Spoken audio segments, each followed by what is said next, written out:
Our startup maintenance is going to consist first of, when we're behind the machine, checking our ink levels. We want to start each day making sure we have plenty of ink for our runs for the day. Now, you have these sight windows, so if the cover is on, you can simply look in these sight windows. Now, it would be helpful to have a little flashlight to look in the ones where the ink bottles are set further back. But you can clearly see, especially your magenta and your cyan and your white ink, because they're right up against the back wall here. And for our color ink, we want to keep them at least 1/3 full. And on your white ink, we want to keep it at least half full.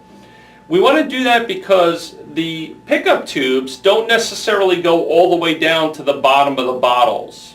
Now, I'm going to take the cover off, because in order to fill them, all we would do is simply unscrew the bottle a little bit and then pour in the ink and top them off. Now, the reason I want you to see this is because it's important when you do top these off. Okay? We don't want to fill up the bottles past the top of the label if you have a label, and if you didn't have a label, you've got the top of the bottle where it's threaded, then this rounded part. We don't want to fill up the ink past the lower part of where this rounds down, where it starts to form the straight side.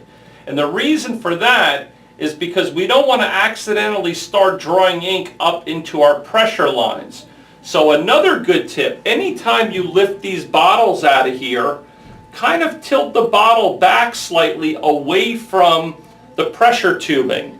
That'll help prevent picking up ink in those tubes. Now, if you only pick up a little bit, it's no big deal. It's going to get in here and then it's going to drain back out. But if you pick up quite a bit, there is the potential for this to dry in here.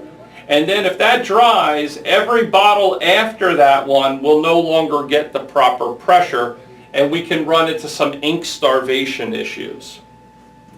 Now, the white is the same way. We want to keep it about half full. In fact, this bottle is ready to be refilled.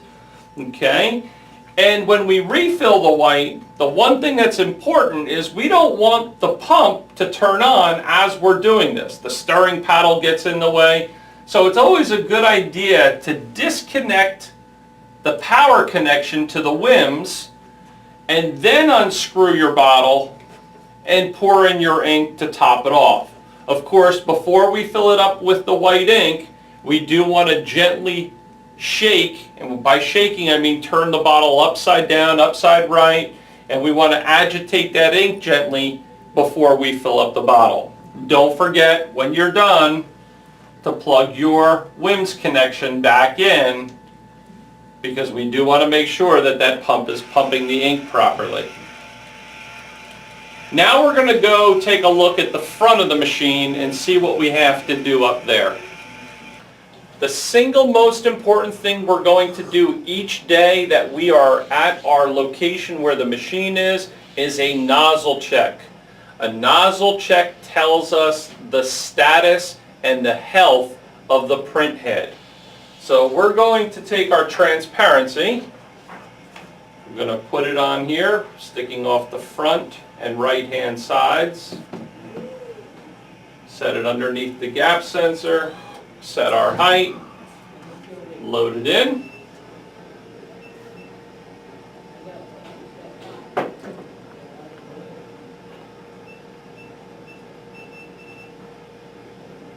And it's coming up with the media width message. I'm going to hit cancel to cancel that out. And now I'm going to go into my nozzle check. So I'm going to hit menu. It says test print. I hit enter. And now I go up to nozzle check by hitting the reverse button. I hit enter, and now it's going to do our nozzle check. Now, you're going to get to know your print head. For example, I can tell you that this machine, after a weekend, requires usually 2 to 3 head cleanings before we actually start a nozzle check in order to get a good nozzle check. And during the week, it's usually 1, possibly 2 head cleanings. I like to do my nozzle check first, and then depending on how good it is, I will do 1 or 2 head cleanings. I will let the machine sit for about 10 or 15 minutes and then do a follow-up nozzle check to see if it's back to its proper health. So now we're going to take a look at this nozzle check. So of course we want to put it on a light surface.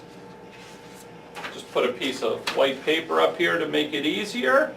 And a dark surface. I'll just take a black shirt.